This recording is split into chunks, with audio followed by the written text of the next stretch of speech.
quem não quer ver os seus filhos íntimos de Deus? E quem melhor do que os pais ou os responsáveis para ajudar a criança, o filho, a filha, a serem mais próximos, mais íntimos de Deus? A família é o lugar de nós exercitarmos a santidade, uma vida de virtudes, uma vida de intimidade com Deus. Mas, como todo mundo sabe, a oração não é uma técnica. A oração é uma graça que nos é dada. No entanto, nós podemos auxiliar a Deus com a nossa vida, com as nossas disposições interiores, com as nossas atitudes, para que Ele derrame a sua graça sobre a nossa vida e nos faça crescer na intimidade com Ele. Portanto, se a oração não é uma técnica, mas é uma graça, não existe uma receita de bolo que você escreve e fala: filho, segue a receita que você terá uma vida de intimidade com Deus. Isso é impossível. No entanto, existem os ingredientes da receita. Ou seja, aquelas disposições interiores, os elementos que compõem o nosso dia a dia, a nossa rotina, a forma como a gente se coloca diante de Deus, pessoalmente e como família, que vão favorecer a nós e aos nossos filhos a crescerem nessa intimidade. Então, em primeiro lugar, essa ainda não é uma dica, tá certo? Em primeiro lugar, seja um exemplo de vida de intimidade para o seu filho. Que ele veja em você alguém que ama, que busca a Deus e que ali está saciado, mergulhado, imerso, saboreando a vida de intimidade com Deus. Para que os seus filhos, vendo o quanto você ama e deseja viver aquele momento, ele se coloque diante de Deus e fale: Senhor, eu quero viver aquilo que meu pai está vivendo. Eu quero imitar o papai, eu quero imitar a mamãe. Então, quais seriam essas 7 dicas para ajudar você a pelo menos criar uma memória de fé nos seus filhos? Em primeiro lugar, uma dica que não tem nada a ver com a oração, mas é uma dica até que extrapola a questão da vida de intimidade com Deus. Controle a quantidade de jogos e aparelhos eletrônicos na sua casa. Eu sei que talvez das 7 dicas, essa seja a mais difícil de você colocar em prática. Mas é impressionante como a televisão, tablet, telefone celular, todos esses tipos de recursos eletrônicos, joguinhos, vídeos, eles vão acelerando a vida da criança, inquietando a criança e até nós adultos, de forma que nós não conseguimos nos colocar em silêncio vocal, em silêncio corporal e no silêncio interior, para que a gente escute a Deus e a gente pare diante de Deus. Então, em primeiro lugar, controle a quantidade de jogos e aparelhos eletrônicos que o seu filho tem acesso. Em segundo lugar, aproxime os seus filhos do amor de Deus. Não canse de, no dia a dia, lembrar aos seus filhos as características do amor de Deus que estão presentes no dia a dia dele. O quanto o amor de Deus é pessoal, único, gratuito, incondicional, eterno, perfeito. Se aproveite dos detalhes da vida da criança, ali na concretude do dia a dia, para ir inserindo Deus no contexto da vida da criança. Quando o seu filho pede algo que você não pode dar, fale: ô meu filho, pois vamos pedir a Deus que nos ajude a providenciar. Entendem? Diante de brigas no colégio, rixas na escola, você coloca ali valores que vêm do Evangelho, que vêm do próprio Deus, o exercício do perdão, o exercício de olhar para o outro e não se vingar do outro, mas amar o outro. Tantas vezes a gente aqui em casa vê os nossos filhos que na turma da escola tem sempre aquele que é alvo da chacota, né, dos amiguinhos. Às vezes não chega nem a ser bullying, né, mas a chacota, aquelas brincadeiras e que às vezes ofendem, magoam o outro. E a gente se aproveita dessa situação e fala: ô meu filho, pois Deus ama a todos. Pois Deus não olha para nós a partir dos nossos defeitos, a partir daquilo que nós fazemos de errado. Deus tem por nós misericórdia. Deus tem esperança de que nós sejamos santos. E a gente vai se aproveitando dessas situações do dia a dia, às vezes dos conflitos familiares, das brigas entre os irmãos, para você exercitar ali a partilha, o perdão, aquele movimento que é próprio de quem deseja viver as virtudes. E ali você vai trazendo o evangelho para dentro da sua casa, sempre se recordando o quanto Deus é amor, o quanto Deus é misericórdia, o quanto Deus é perdão, o quanto Deus é íntimo, o quanto Deus está presente no contexto concreto da nossa vida e que Ele não é alguém distante que está lá de cima olhando o que nós fazemos, anotando num caderninho para um dia nos julgar. É muito importante a criança olhar para Deus como um pai próximo, como alguém que é acessível, como alguém que se comunica com ela, e não somente no momento que ela reza, mas também nos momentos que ela vive no seu dia a dia, nos seus afazeres cotidianos. Peça a Deus que te ajude a descobrir os momentos em que você pode, às vezes vendo um filme, um desenho com a criança, algo te chama a atenção, você imediatamente coloque ali um valor que vem de Deus. O valor do perdão, o valor da partilha, o valor da providência. Em terceiro lugar, defina momentos específicos no dia de vocês e reze com os seus filhos. Por exemplo, aqui na nossa casa, nós, de manhã, quando estamos indo para o colégio com as crianças, imediatamente entramos no carro, colocamos o cinto de segurança, em nome do Pai, do Filho e do Espírito Santo, amém. E nós entregamos todo o nosso dia, e nós entregamos as nossas atividades na mão de Deus. Se um de nós, eu ou a Luciana, temos algo muito importante para viver naquele dia, a gente já coloca aquilo diante de Deus. Às vezes um dos nossos filhos vai ter prova na escola, ou tem uma apresentação na escola, ou tem um amiguinho doente, a gente reza por aquela pessoa, alguma situação da família. Então, a ida para o colégio, o começo do dia, já é um momento de entregar a Deus a nossa vida, colocar nas mãos dele o que nós vamos viver naquele momento. Nós já aproximamos Deus da nossa realidade. Queridos, isso é tão importante para a criança, para que ela se lembre de Deus, para que Deus faça parte do fermento da massa da vida dos nossos filhos. Quando a gente está andando de carro no horário de almoço, próximo do meio-dia, nós rezamos o Ângelus. Às vezes eu esqueço, a Luciana esquece, as meninas lembram, papai, vamos rezar o Ângelus.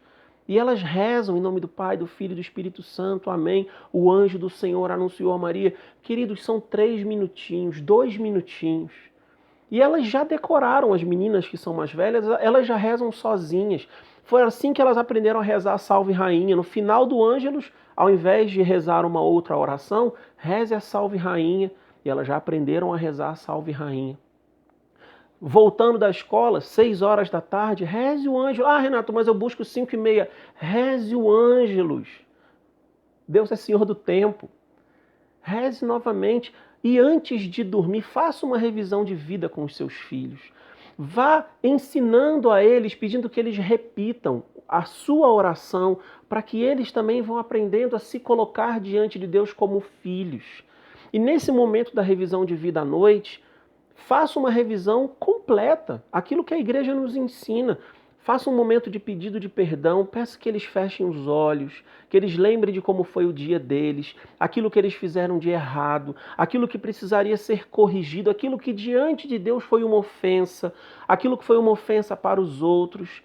E ali você reza, se coloca diante de Deus e pede perdão.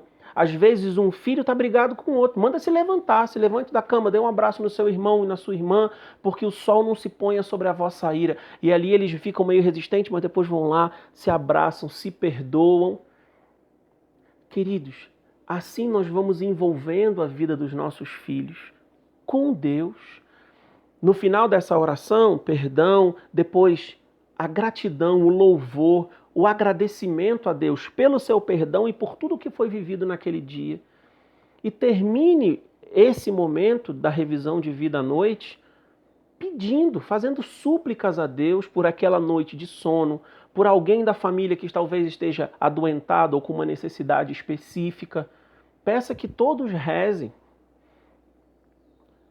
Quarta dica. Essa é muito importante. Você que costuma levar seu filho ao parquinho, à pracinha, ao shopping, à casa dos amigos, meu querido irmão, minha querida irmã, reserve 20 minutos da sua semana, 15 minutos da sua semana. E a minha quarta dica é: leve o seu filho para rezar diante do Santíssimo Sacramento. Ali talvez você não precise dizer nada. Só diga a ele: é Jesus que está ali e ele te ama. E ele está te amando. É Jesus que está ali te olhando. É Jesus que está ali contemplando a sua beleza, meu filho, minha filha. Olhe para ele também. E, queridos, deixe que Deus faça o resto. Uma criança diante de Deus, ela é contemplada e transformada por ele. João Paulo II dizia: tu te tornas aquilo que tu contemplas. Portanto, nós que perdemos tanto tempo levando nossos filhos para tantos lugares, você que talvez gaste o seu dinheiro levando o seu filho ao psicólogo, ao psiquiatra, bendito seja Deus, continue, mas leve ele também diante do médico dos médicos, o Senhor dos senhores. A quinta dica: não abra mão de levar os seus filhos à missa e nem terceirize o seu filho na hora da missa, ainda que isso faça você perder a concentração, perder a atenção na missa. Não abra mão, não terceirize, não deixe com outra pessoa. Leve, ainda que ele seja novinho, leve, ainda que ele faça bagunça, leve, ainda que ele não preste atenção, leve. Deixe que seu filho esteja ali exposto ao sol da missa, ao sol do sacramento. E aos poucos vá tentando inserir o seu filho no contexto da missa, pedindo que ele participe de uma coisa ou de outra. Vejam, essas dicas que eu estou dando, eu estou partindo muito daquilo que eu vivo. Eu não sei qual é a idade dos seus filhos, e isso que eu estou dizendo para vocês é fruto da minha vivência, da vivência da minha esposa. Eu não tirei isso de nenhum manual, eu estou tirando da minha vida. Então, dependendo da idade dos seus filhos, leve e vá envolvendo os seus filhos com a missa. É testemunho de tantos casais amigos que os filhos pequenos de 5, 6, 7, 8 anos que achavam a missa chata, insuportável, ficavam agitados, na medida que eles foram sendo inseridos no mistério, na medida que nós vamos explicando pontos específicos da missa, a missa começa a passar mais rápido para eles e eles começam até a rezar durante a missa, porque nós vamos educando os nossos filhos no mistério. Sexto, leia as histórias mais importantes da Bíblia para os seus filhos. Que eles dominem os personagens do Antigo Testamento, do Novo Testamento. Escolha as histórias mais interessantes e fale. Mas atenção, não simplesmente leia. Saiba tirar as virtudes de cada um dos personagens que você está lendo e peça ao seu filho que suplique aquelas virtudes.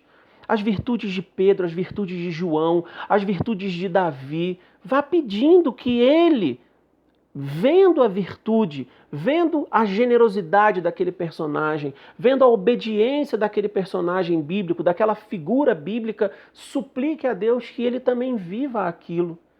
E aos poucos você vai estar ensinando o seu filho a fazer uma léxio divina, a saber se debruçar sobre a Sagrada Escritura e deixar que ela interpele a vida dele e transforme a vida dele. E por fim, conte história da vida dos santos para os seus filhos. Leia a vida dos santos e conte histórias para os seus filhos. Antes deles dormirem, ao invés de você contar histórias da sua cabeça, ao invés de você contar as histórias que eles já vão aprender na escola, conte a história da vida dos santos.